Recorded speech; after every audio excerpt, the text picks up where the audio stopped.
Hello, and welcome to BigBookCTK.com. My name is Tosi. I'm reading from Moby Dick, or the Whale, by Herman Melville.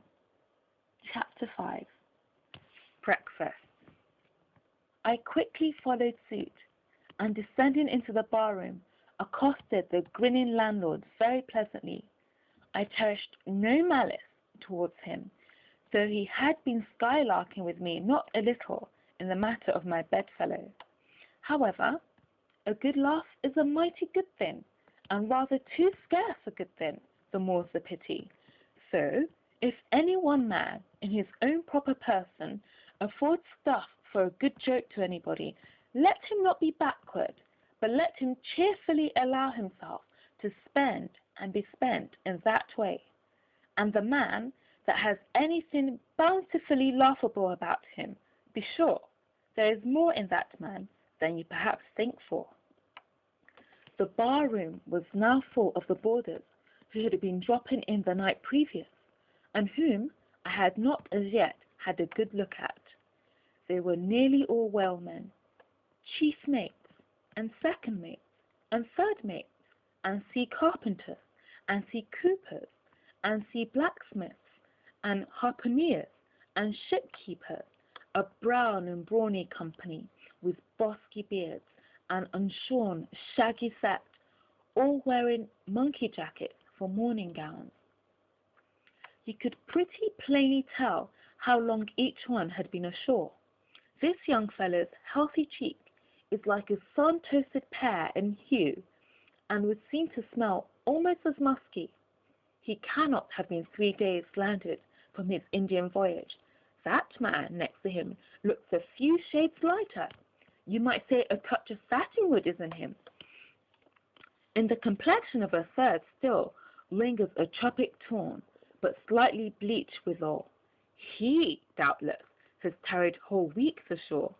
But who could show a cheek like Queequeg, which, barred with various tints, seemed like the Andes' western slope, to show forth in one array, contrasting climates, zone by zone. "Grub ho!" now cried the landlord, flinging open a door, and in we went to breakfast. They say that men who have seen the world thereby become quite at ease in manner, quite self-possessed in company. Not always, though. Ledyard, the great New England traveller, and Mungo Park, the Scotch one, of all men they possess the least assurance in the parlour. But perhaps the mere crossing of Siberia in a sledge drawn by dogs, as Ledyard did, or the taking a long solitary walk on an empty stomach in the negro heart of Africa, which was the sum of poor Mungo's performances, this kind of travel, I say, may not be the very best mode of attaining a high social polish. Still, for the most part, that sort of thing is to be had anywhere. These reflections just here are occasioned by the circumstance that after we were all seated at the table, and I was preparing to hear some good stories about whaling, to my no small surprise, nearly every man maintained a profound silence. And not only that, but they looked embarrassed. Yes, here were a set of sea dogs, many of whom, without the slightest bashfulness, had boarded great whales on the high seas, entire strangers to them, and duelled them dead without winking. And yet, here they sat at the social breakfast table, all of the same calling, all of kindred tastes, looking round as sheepishly at each other as though they had never been out of sight of some sheepfold among the Green Mountains. A curious sight, these bashful bears, these timid warrior whalemen.